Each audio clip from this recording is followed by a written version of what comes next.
Hello, and this is the Warp Forge now here, and this is a commissioned Necron progress, and in today's episode I will be showing you the two Scythe Doom Scythes.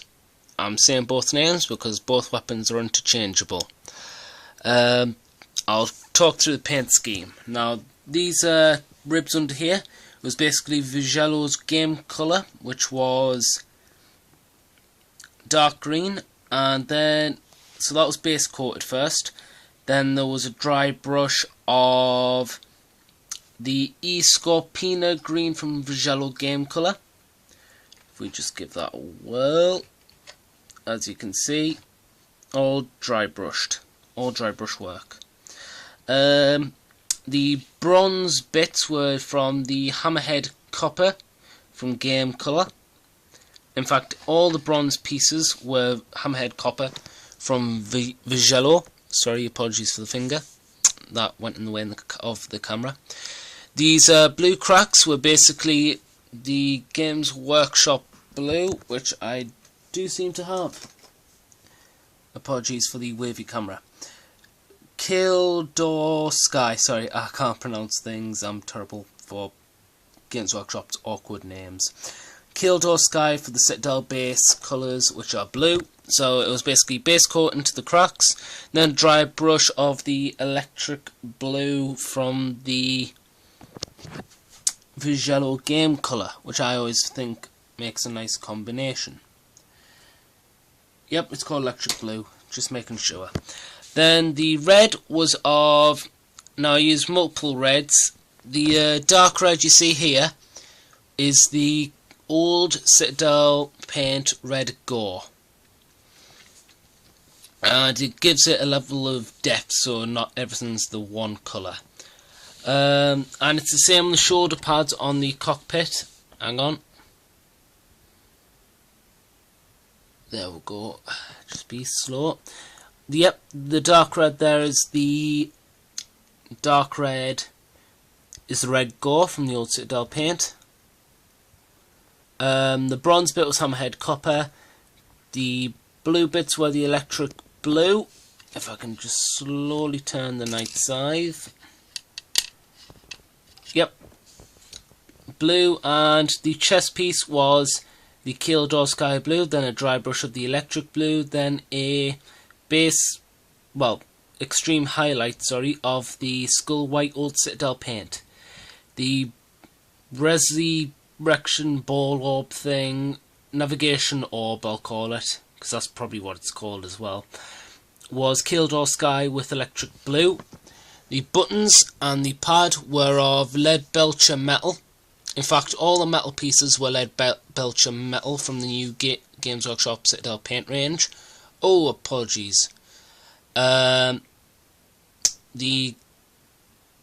little tabs and all that were Vigello's game colours gold. And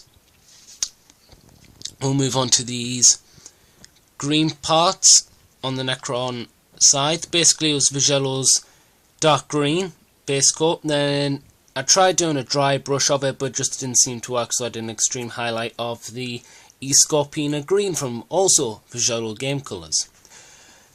The blue bits on the spine of what appears to be was, if I can get this thing to zoom, sorry about this.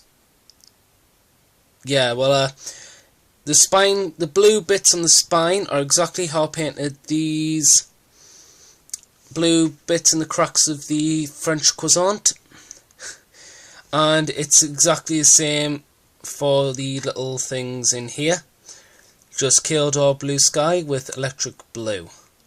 Yay! So as you see, so it's basically Kildor Sky with electric blue. All the metal bits were lead belcher metal. The jets lead belcher metal, and the red component was, it was the Games Workshop new, I think it's called Machete or Machete red. I'm not sure how to pronounce it, but what I found was it turned into red solid clump, and I was literally halfway through that paint pot. So Games Workshop paints, the new ones are terrible. The old ones are canny, but the new ones are terrible. So I picked up the Vigello model colour range, not game colour, model colour range, and I picked up the flat red, which just works exactly the same. You won't be losing out on much. In fact, you'll probably be gaining, because it won't turn into a solid clump unless you actually abuse your paint, which you shouldn't. And you probably get more in, and it's at a cheaper price. So it's quite nice. If I move this on first, I will show you the weapon changeability on the underside. I'll just let you have a look at that Necron Overlord. That's if the spikes didn't get in the way. It's just quite hard to... Apologies for like saying an Overlord when you don't really need to. It's quite hard to use one hand to take the stems off. As we see here, the portal is of dark green and the Kael'dor Sky blue for the middle section, and then a dry brush of the Scorpina green and electric blue. And this is exactly the same on the other side. The wiring here is just straightforward electric blue. The coils, what they appear to be, are basically Kael'dor Sky with electric blue dry brush, and it's the same for the underslung spinal cord, as I'm going to just announce it as, because I'm not sure what it is.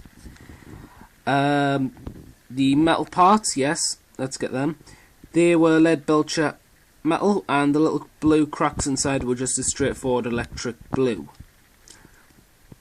Now, if you excuse me, I will be replacing the weapon slots for the Doom Scythe.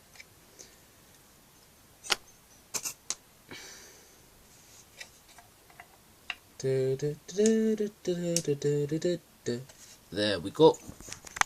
Apologies for all this waiting around to see the next thing. It's just quite hard to do it when you haven't got two hands. As you see here, the for both the portal and the gun, I used the old Mithril silver paint from Games Workshop.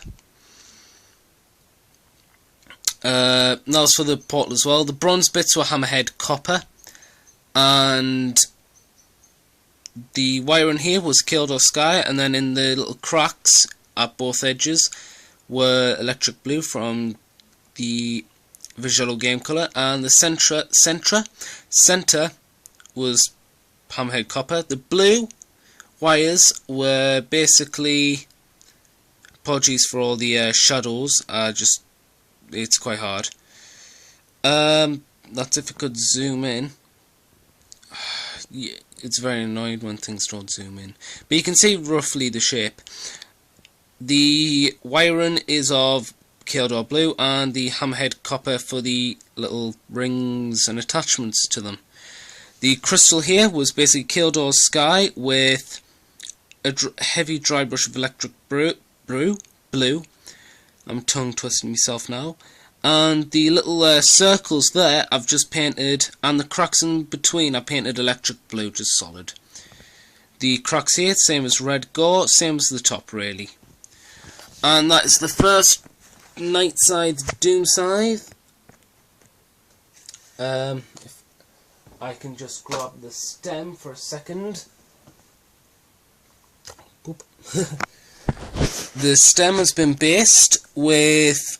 I was given a load of different types of sand textures, so I chose to use this one because it looked very Martian-like and very front cover-ish. And what I mean by that is, like, it does have a lot of colour to resemble on the current Necron Codex's cover. So I thought that would just it would look nice, it would contrast with the colours, and it fits in with like the army theme of Egyptian Tomb Kings. And that's what they are now, let's face it. But that's not a bad thing. It's quite a good thing, it's quite nice. Now if I just attach that onto the flyer again. Now we're on to the second one. There we go, and this time it's colourless. So as we see here, just the Martian sand, and then I'll show you the underslung weaponizers. The portal is all this is exactly the same as the other one, so I'm just going to show it in detail. All the painting techniques are exactly the same as the first Doom Scythe, Night Scythe. The blue wires actually showed up. The only reason why the one on the other portal was because they were snapped off because my friend couldn't find them and stuff gets broken off. But that's usually the casualties of a daily wargamer, as we all experience these problems. Yeah, I'll just quickly put it back on its top base so that you can have a better look at it. And then I'll place it with the other Doom Scythe. So hey, right.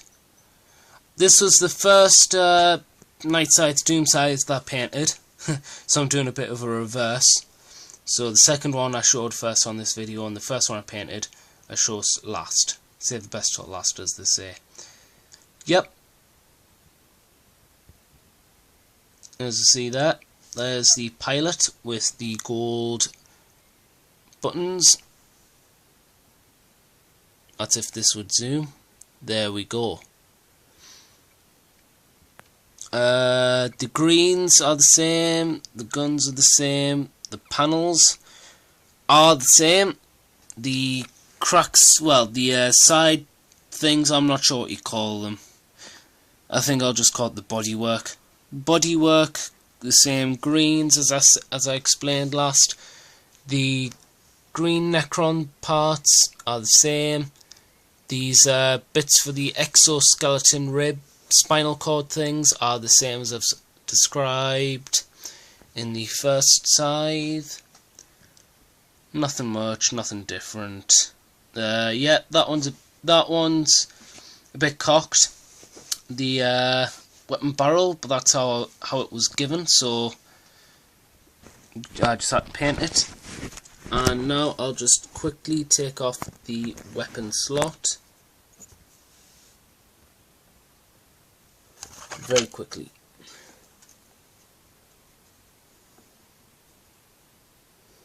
Oh.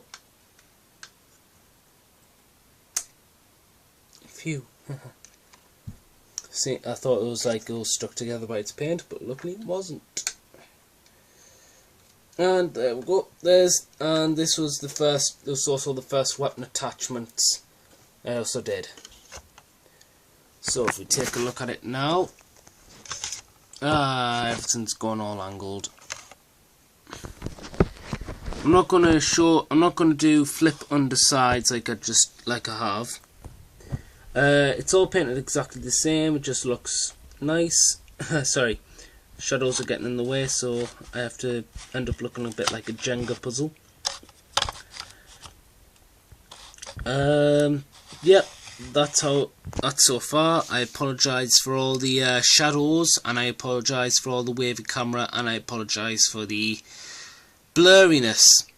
Apparently my phone seems to have mood swings with focusing on the camera. So I apologise on my part about that. Hopefully this will be a one-off. I apologise for the thing. I must apologise a lot. Just came to a thought, must apologise a lot. I've just probably thought. But anyhow, so that was both Night Scythe plus Doom Scythes, and also a Necron Overlord conversion, but we've already seen that. If you like this video, please give it a like and a subscribe. Like I say, and I know this video had had a lot of a wavy camera and blurry camera, which I can only apologise for. It's just because of me stand, I can't really elevate it, so I can't elevate it to the level of the Necron flyer, so I've had to use my own hands for my camera, unfortunately, and which has resulted in heavy no, blurred vision and wavy camera. So I can only apologise for that. If you like this video, give it a like and a subscribe. If you like any other videos on my channel, please give it a like and a subscribe. Up next will be 2 Annihilation barges / Catacomb Command barges, which should be quite a decent bit of fun, I must admit. So this was the Warp Forge. Out of the Warp Forge today was 2 Scythe Doom sides. Hope you enjoyed this video. This is the Warp Forge signing out.